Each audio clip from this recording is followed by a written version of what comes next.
La crisis climática, el gran desafío de nuestra era. Sus inicios se remontan a la Revolución Industrial. En aquella época se empezó a quemar carbón, petróleo y gas natural, lo que provocó un aumento exponencial de CO2 en la atmósfera. Desde entonces el calentamiento global ha ido avanzando, impulsado por cada vez más CO2 procedente de la energía fósil. ¿Pero qué es exactamente el CO2?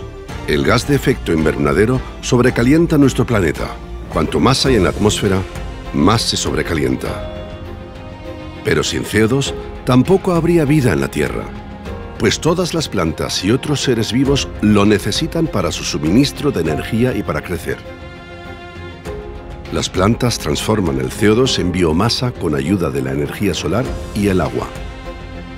La mitad de la biomasa generada y de la energía solar almacenada en ella ya se consume en la propia planta. El carbono producido en el proceso se libera de nuevo a través de la respiración de la planta. La planta almacena el resto en sus hojas, frutos, semillas, ramas, raíces y tronco. En otoño, las hojas y los frutos se pudren. Al año siguiente, el proceso vuelve a empezar. La planta acumula carbono mientras sea vital, hasta que la absorción disminuye y la planta termina muriendo. Después, casi todo el carbono vuelve a la atmósfera. Sin embargo, en los bosques vuelven a crecer muchos árboles jóvenes que absorben CO2. En conjunto, los bosques absorben casi tanto CO2 como el que emiten. El ciclo está en perfecto equilibrio, es decir, el CO2 es neutro. El ciclo natural del carbono consiste en la fotosíntesis, en la que las plantas captan CO2 y generan biomasa con ayuda de la luz solar y el agua. Y en la oxidación, en la que las plantas convierten la biomasa en energía y emiten CO2. No importa si la biomasa se pudre, se come o se quema. Siempre se libera la misma cantidad de CO2 que se absorbió previamente. Esto se puede ver en la fórmula de la fotosíntesis. Por esa razón, a la biomasa se la conoce como CO2 neutral.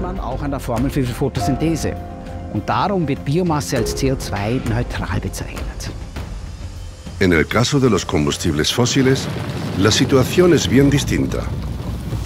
Su carbono se extrajo del aire hace millones de años y quedó atrapado en la corteza terrestre. Como resultado, nuestro planeta se ha enfriado con el tiempo.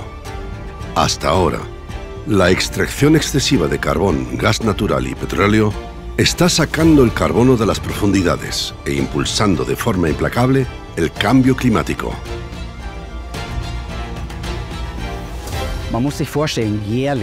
Cada año se emiten a la atmósfera 8.000 millones de toneladas de carbono a través de los combustibles fósiles. Debemos sustituir la energía fósil por energías renovables. El ciclo natural del carbono asciende a 120.000 millones de toneladas de carbono. Si utilizáramos tan solo un 5% para la bioenergía, podríamos prescindir del carbono, el petróleo y el gas. Los bosques gestionados de forma sostenible pueden ayudarnos a conseguirlo, porque en ellos se produce más del 40% de la fotosíntesis mundial y es nuestra fuente de energía renovable más importante. Gracias a la silvicultura y gestión de la madera sostenible según el modelo europeo, el 10% del ciclo natural del carbono en el bosque se vuelve utilizable para las personas.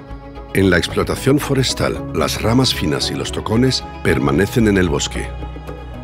Para producir madera para energía, la madera de baja calidad se transforma en astillas o leña y se utiliza sobre todo a escala regional. La madera industrial se transforma en celulosa, cartón o papel, proceso en el que se obtiene aún más energía renovable como subproducto. La madera de mayor valor, la madera aserrada, se transforma en productos de madera duraderos. En ellos se almacena parte del carbono a largo plazo. Por cada metro cúbico de madera empleado, se producen entre 6 y 10 metros cúbicos de subproductos en el bosque, el aserradero y la transformación de la madera. Una parte se utiliza como pellets de madera.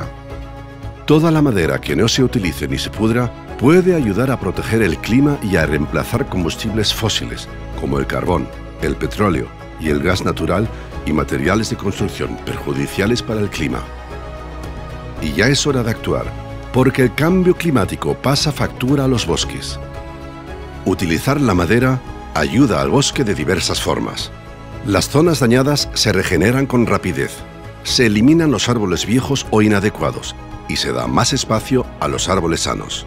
En el proceso, se fomentan de forma activa los árboles mejor adaptados al cambio climático.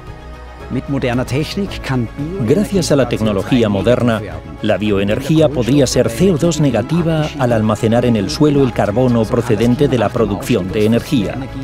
De este modo, el clima podría enfriarse una vez se erradique la energía fósil. Además del ahorro energético y otras energías renovables, los bosques ofrecen una vía de escape a la crisis climática. Cada día cuenta en la lucha contra la catástrofe climática, pero juntos podemos lograrlo.